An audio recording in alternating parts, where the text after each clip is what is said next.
So I saw this video on TikTok and it instantly made me think about safety and the safety of women, the safety of people in general. And so here it is. I know y'all seen that video about the man who was literally working for Domino's and he was delivering a pizza, and when he pulled up to drop off an order, he seen a lady come to the door with the man who ordered it and she had a black eye. So boom, off rip, he thinking like this shit janky as fuck, like, oh no, they gotta be in an abusive relationship. Boom, he think fast and he called 911. He called 911, he get on the phone, he like, yeah, like I seen a lady with a black eye, she pointed to the eye. I might be tripping, but I think that she now for me to help her, and I'm just calling out to let y'all know what's going on. They asked if he remembers the name. He remembers the name on the pizza and everything. Give them the name. He told them what the address is. The lady asked how far away is he. He talking about some, I'm only 4 minutes away. We love a motherfucker who think fast. He said, fuck 5 minutes, nigga. I'm gonna call him fuck. Boom, cops make their way over there. Why the fuck was that lady kidnapped? Whole time I'm thinking he a good Samaritan and he helped this lady get away from her abusive husband, this, that, and the third. Baby, he didn't help that lady's life. He didn't save that lady's life. Now that is some awareness right there. Like, you know, a lot of times we'll learn the signals of kidnappers or the signals that, you know, they teach us of what to do as far as hand motions and eye contact, different types of signs. For this Domino's man to understand right away that something wasn't right. He has some quick awareness, some intuition. I need to do something about this. This ain't right. How God put the right people in the right situations at the right time, because baby, he just went there to deliver his pizza and do his job. Whole time he done came out a hero and some more. And what's the odds that the lady actually felt comfortable enough to ask him for help? This story time turned out good, y'all. I'm over here smiling and shit like, yes, Lord. She was talking fast, but I got it. Did you get it? She had a couple cuss words up in there, but it's okay. She got her story across, right? So I saw a few videos on TikTok recently, and I want to share them with you. I thought that they were valuable. I thought that they were helpful. And I think that they're good as far as spreading awareness and just being safe while you're out and about. So a couple of the videos are talking about women's safety in particular, but overall in general, I think it will help people all together. So just take a look at a couple of these. I'm probably going to have some commentary while they're playing, and we can discuss them in the comments. Okay, I just wanted to do a little PSA, like a couple of things that I've picked up on since moving into this house and like decorating it and having deliveries all the time. These are like the 3 things that I do safety-wise when I'm having deliveries. So the first thing, you know how usually when you're around the house or like working out, you'll take off your engagement ring or your wedding band. Make sure that I always put my engagement ring on when I'm having guys in the house delivering things and I'm by myself, just so they know like, there's a man who lives here. I'm just here right now, you know what I mean? That's something that I've also had happen. Like when I used to live alone and I would get like appliances delivered, or I would get things delivered from like Best Buy or something. Men would always, no, let me stop. I'm not going to say they would always, but you would just have to be aware. They would say, oh, your husband not here or your boyfriend's not here. Why are you asking me? Don't ask me. Just deliver my washer dryer and you can be on your way. Don't stop with the, oh, how are you doing? And don't make it awkward. I'm concerned with my safety and the safety of my child. I just need you to deliver everything. And another thing is I would always probably step outside. Like I would say, it's down in the basement and I'll be up here. And then on their way out, I would stand outside the front door as they were on their way out. We're not having any problems today. You don't want no problems. Let me stop. Sometimes what I'll also do is just put like a pair of his work boots in the front of the house or the back, like wherever I have the guys coming in at. And he wears like a size 11 shoe. So it's like a size 11 Timberland. You know, it's not my fucking dainty ass foot. So again, they know there's the presence of a man in case they're like, oh, you know, this is like a girl who just lives here by herself. And like, I want to come back later. No, the fuck you don't. And another thing, just always when we're booking things like through TaskRabbit, or if it's movers, if we're ordering furniture from a company, like we always put his name on it instead of mine, just in case, again, like I'm the only one who's home when something is coming, so that again, the people who are delivering it know whether I have my ring on or like the boots are out, whatever, that this is delivery for a man. I live here with my fiance. Don't fuck with us, as another like added sort of safety thing. And that makes a lot of sense, especially when you're young, vulnerable, and old and vulnerable. It doesn't really matter about age, right? So what I would say is that these are some good tips to have. And even if you don't have an engagement ring, buy a fake $15 ring from Walmart, Kmart if you got one, anywhere, QVC, something, and put it on your finger. I used to do that when I was younger. Like, oh, not today. I don't want to talk to anybody today. Put it on your finger. It's a deterrent sometimes.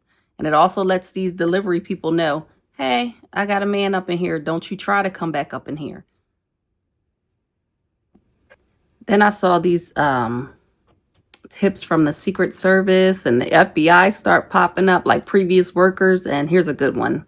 All right, I said I was going to give you a couple safety tips. And this isn't rocket science, but here we go. When you're going into a store, when you park your car, get off your phone. Put your phone in your pocketbook or your pocket, whatever, and just stay off your phone. Same thing, going in, going out. Stay off your phone.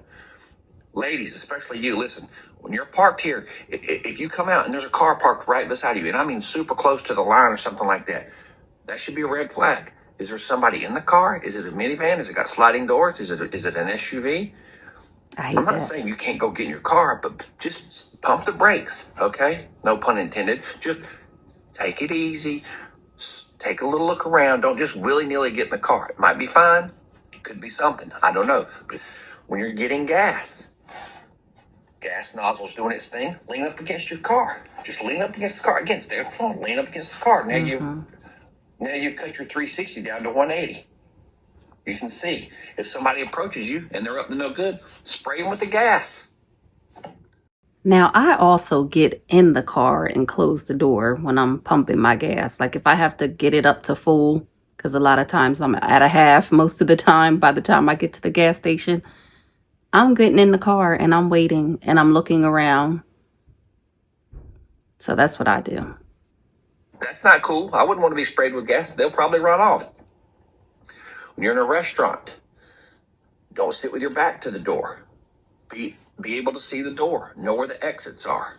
When you're at the movies or church or wherever, sit on the end. If you're a fighter, you can get up and go fight.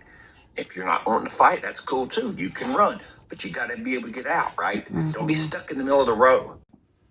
I like that, especially at the movie theaters, like to be on the end and be ready to go just in case anything happens.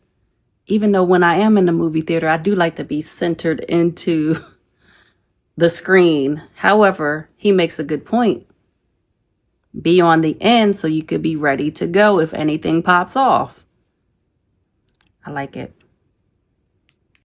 Now, I've never taken an Uber or Lyft or any of those types of, ride shares. But she had some good tips, so I wanted to share those. For a sec, these are safety tips that could genuinely save your life. Ride-sharing apps are one of the scariest things to me, and something that I do to make sure that I feel a little bit safer is to never have my real name on my Uber, because I have a very girly name. My name is Adele. It's very obvious that it's going to be a girl. So on my ride-sharing app, I have a different name that's more gender neutral. Anything that could be a girl's name or a guy's name, or if you want to just put a guy's name on there, you can do that too. Do this so that people who are looking for women don't select me because I could be a guy. Another safety thing that I do regarding Uber is I will always take a picture of every single license plate of an Uber that I get in. And if anybody were to tell me that I couldn't take a picture of their license plate, then I'm not getting in. I do this every time. I've always done it every time. I've never had any problems, thankfully, but I always take a picture of the license plate and then I send it to at least 2 people, whether it's like... And that's very smart. Send the license plate to multiple people, especially if you're alone and it's late and you're by yourself and you're getting into these Ubers and Lyfts and other ride shares, because you just never know. And it's unfortunate to have to think this way, but it's also good that you have to, just be aware and, have some, what's the word? I can't even think of the word. Just be ready, be prepared. Even though you don't want anything bad to happen, you just have to be prepared for the worst, unfortunately, in these days. get it, or my boyfriend, whoever, I send the license plate. That way, if something is to happen to me and people don't hear back from me, they know what license plate I was last in. It's next one my mom taught me when I was like 15, about to start driving. If you ever think that someone is following you in a car, and I've done this multiple times since getting my license, you're going to take 4 right turns. This is going to put you in a complete circle. So if they follow you for all 4 of those consecutive right turns, then you know that they are following you because you've gone in a complete circle. This really helps because A, if you're paranoid and you take 3 right turns and they take a left turn at the 4th one, then they're not following you anymore, and you also like aren't scared anymore. And then also, if they are following you for all those turns, that's fine. You turn on your GPS, they don't even notice, you drive to the nearest police station. And we going to the station. We gonna go together. They will probably stop following you before you get there, realizing where you're going, or once you get there, they're not going to pull into the police station with you. Lastly, this is one that I used in high school a lot. Utilize the record feature on your cell phone. Utilize the record feature on your cell phone. If I'm ever approached by somebody in public, if I'm ever in an Uber and it feels off, if I'm ever having a conversation that feels like it's going to be used against me, boop, record immediately. Obviously, phone conversations is illegal, but just like recording when you're like in a Target and some guy's talking to you is not illegal, and you should be doing it. Oh, you should be doing it. Yes, you should be. Absolutely, you should be. This is my favorite thing to do anytime I'm feeling anxious. I know that video recordings are very popular, but I just love like audio recordings. They feel much more undercover to me. I can stick it in my back pocket. Nobody even knows that it's there. As long as the mic is facing up, the quality has always been fine for me. I do this especially when I'm going to like other apartments to pick up like packages or things like that. Like when I have to go pick up like an Uber Eats in a place that I'm not familiar with, or pick up like a DoorDash, I'm always voice recording. Always. Whether it's like the voice recording app or I'm sending a voice memo to my friends. There are always witnesses. You're never going to catch me lacking. Anyways, hopefully this helps. I love you. So that was really good. Really, really good. All of the advice from a lot of them were very, very good. And I just wanted to share those with you and hope that you can spread this to other people as well. I think they are very, very helpful. I think you can probably take something from each one of the ladies and gentlemen that I did share here today. And I just appreciate you for passing it along to some of your other loved ones and friends and anybody else that you think will find value in it. As always, I thank you for being here. I appreciate you so much. Take care, and I'll see you on the next video. So I do think a lot of these do apply to everybody. So young, old, woman, man, children. I think a lot of these things can be considered good safety tips when you are out and about, and even when you're in the home, just having your mindset ready at every point in time just to be safe. Now, if you don't know anything about me or about my channel, I would say, if you look at the bio or the profile picture or the banner, can I get it right? I'm here learning, sharing, and growing. And when I see something that I believe is helpful for other people, I want to share it because it can be helpful, right?